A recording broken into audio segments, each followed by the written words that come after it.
In 2010, Tesla set up its first factory in California, and the world laughed. In 2019, the Shanghai Gigafactory was built, and the whole world was amazed. In 2022, factories in Berlin and Texas came, and Elon Musk said, "This is just the beginning." But there is one factory that, despite billions of dollars in promises, big announcements, and Elon Musk's personal attention, has not yet been able to rise above the ground, and that is Mexico's Gigafactory. When this announcement was made in January 2023, the president of Mexico was overjoyed. Elon Musk said that this will be the largest Tesla factory in the world, an investment of $10 billion, thousands of jobs, and Tesla's cheapest car will be built here. But today, the story of this same factory is completely different. What are the things that are sinking the Mexico Gigafactory? And what are the problems that even Elon Musk does not have the answer to?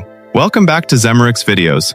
The first thing viewers talk about is the mistake that was made at the beginning. If the Mexico Gigafactory were to be understood in one sentence, it would be a dream sown on the wrong soil. The location Tesla chose for its factory is Monterrey, the industrial heart of Mexico. The city is famous for its factories, industrial zones, and commerce. Dozens of global companies have already set up plants here, and it is considered one of the main industrial centers in Latin America. But there is a huge problem with Monterrey, and that is water. Monterrey is a semi-desert area that already suffers from severe water shortages. The population here is growing rapidly, and the city's industries are already putting pressure on the available resources. Water supplies are limited, and rainfall is also very low throughout the year. In 2022, millions of Monterrey residents went without water for weeks. People took to the streets, protested, and the situation was such that the army had to deliver water by tanker. The taps in the houses were dry, and people had to stand in long lines for drinking water. In such a situation, the only question on the minds of the citizens was how to establish a new large factory when the city's own people were thirsty for water.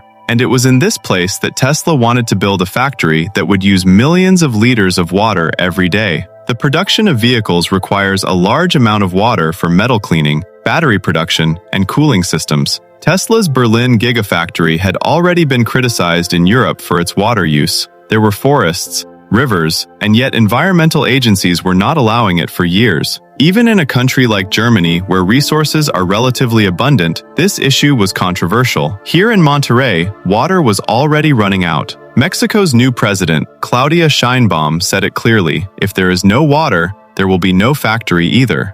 Her position was clear that industrial development is important, but the basic needs of the people are more important. This was the first wall that Tesla's dream hit. But there is another side to the story that is even bigger. The water problem could have been solved. There is technology, there is money, there could have been a way out. Projects like modern water recycling systems, new dams, or pipelines could solve this problem to some extent.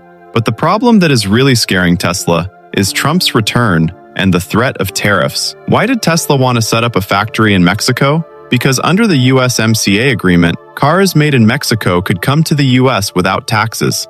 That is, cheap labor, cheap land, and easy access to the US market. That was the golden formula. Many American companies have been setting up their factories in Mexico for this reason. But in 2025, Trump imposed a 25% tariff on Mexico as soon as he returned. In an instant, the entire calculation on which Tesla had built its entire plan was overturned. If a car made in Mexico became 25% more expensive as soon as it entered the US, then what was the point of setting up a factory there? Tesla's cheapest car, which was sold for $25,000, would have gone up to $31,000 after the tariff. Then neither that car would have been cheap, nor that project would have been successful. In other words, a political decision left a $10 billion project hanging in the air. Now let's move on to the third problem. And this problem is not from outside, but from within. Tesla itself is in trouble. In 2024, Tesla's vehicle sales fell for the first time. This had never happened before. Demand for electric vehicles slowed around the world, and companies like China's BYD began to challenge Tesla in its own markets from above. Chinese companies were rapidly making cheaper batteries and lower-cost vehicles, and their supply chains were also becoming stronger. How can you invest billions of dollars in a new factory when revenue is low? Tesla laid off 14,000 employees worldwide in 2024. This was the largest layoff in the company's history. The news also shocked investors because Tesla had always been considered a fast-growing company. Starting work on the Mexico Gigafactory in this environment is like starting a new room when there is a fire in the house. Elon Musk himself said, "The work on the Mexico factory is currently stopped. We will not move forward until the situation is clear." But the biggest thing is what Tesla did not understand.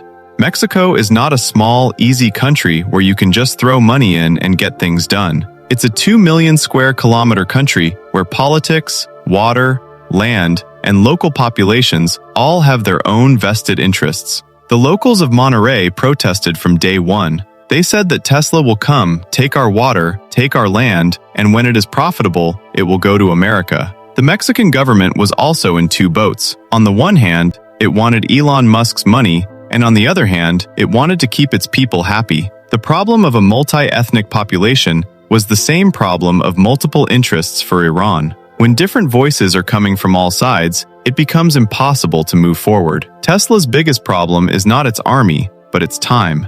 In the world of electric vehicles, being late every year is costly. BYD sold more electric vehicles than Tesla in 2024. This was the first time. If the Mexico factory was delayed for another 2 or 3 years, the cheap car that Tesla wanted to make, by then, Chinese companies would have brought even cheaper vehicles to the market. That is, Tesla's land itself is like a silent enemy that is making time its greatest weapon. And in industrial history, time is often the factor that makes or breaks even the biggest projects. I hope you will like and share this video of Zemerix. Thank you so much for your loving comments. See you in the next wonderful video.